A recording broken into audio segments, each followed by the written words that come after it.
Hello. Today we will discuss the Quick Send feature, which allows you to send documents even faster by using templates. When uploading a new document, a list of your frequently used templates will appear on this page. After selecting the desired template, a small Quick Send window will pop up, where you only need to fill in the recipient's name and email address. For example, let's send this document to Tom. You can only use the Quick Send feature if you have predefined signature fields for all recipients in the corresponding template. Also, if you have used sender fields in this template, you must fill them in before sending the document. You will be able to do that right here. You can click the Next button and fill in the corresponding fields. For instance, I had these three fields used in my template: the date field, the name and surname field, and the personal ID field.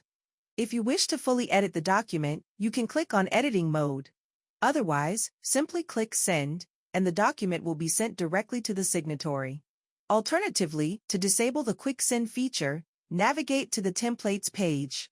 On the desired template, click Edit on the right, then select Settings and turn off the Quick Send option.